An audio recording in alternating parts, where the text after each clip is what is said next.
మాజీ ప్రధాని వాజ్పేయి 101వ జయంతి సందర్భంగా అమరావతిలో వాజ్పేయి విగ్రహాన్ని సీఎం చంద్రబాబు కేంద్ర మంత్రి శివరాజ్ సింగ్ చౌహాన్ ఆవిష్కరించారు. అనంతరం వెంకటపాలెంలో ఏర్పాటు చేసిన అటల్ మోదీ సుపరిపాలన యాత్ర ముగింపు సభలో పాల్గొన్నారు. ఇప్పుడు లైవ్ చూద్దాం.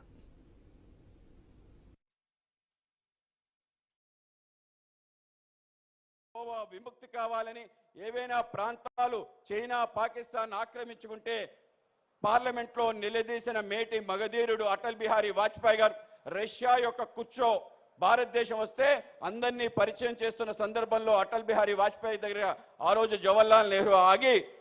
చెప్పడం జరిగింది, ఈయన భావి భారత ప్రధాని అవ్వగలిగే లక్షణాలు కలిగిన నేత అని చెప్పి ఆ రోజు చెప్పాడంటే ఆయనలో ఉండే వ్యక్తిత్వం ఏ విధంగా ఉంది, ఏ విధంగా ఆయన మాట్లాడేవాడని మనం తప్పనిసరిగా గుర్తుంచుకోవాలి. ఆ విధంగా దేశానికి సంబంధించి అనేక రకాల విషయాలు, దేశానికి చీకటి రోజులైన ఎమర్జెన్సీ దేశంపై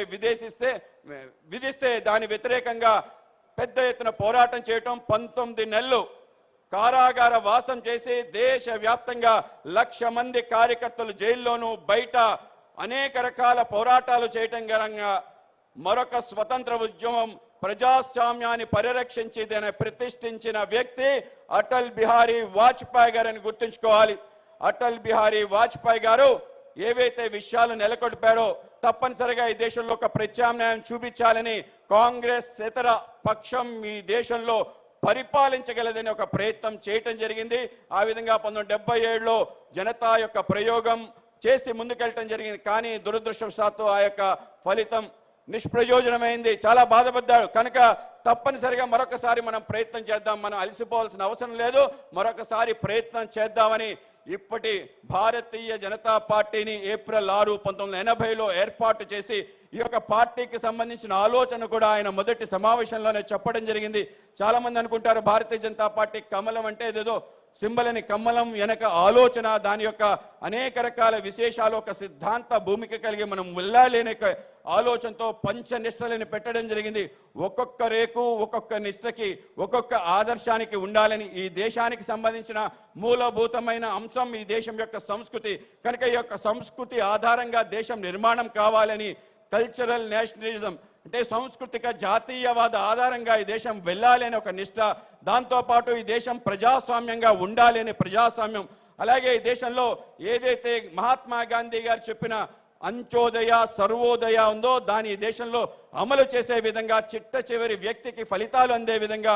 ఆయన గాంధీయవాద సోషలిజంని, అలాగే అందరిలో కూడా ఒక చైతన్య సర్వత్న ఉండాలి, ఈ దేశంలో ఉండే అన్ని ధర్మాలు అన్ని మతాలు ఒకటే అని సర్వధర్మ సమభావన ఒక నిష్టగాని, చివరికి రాజకీయాల్లో మనం విలువలతో కూడిన రాజకీయాలు చేయాలి అని ఒక 5 నిష్టలు పెట్టి ఈ యొక్క కమలం పువ్వు ఏదైతే ఉందో ఆ విధంగా ఈ యొక్క పంచ నిష్టలకి ప్రతిష్ట,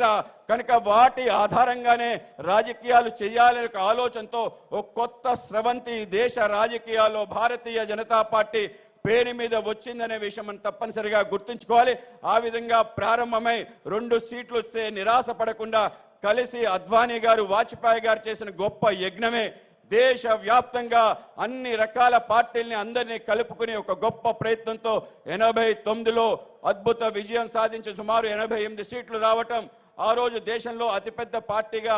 ఆవిష్కరించడం, 1996లో 160 సీట్లు 162 సీట్లు వచ్చి దేశంలోనే అతిపెద్ద పార్టీగా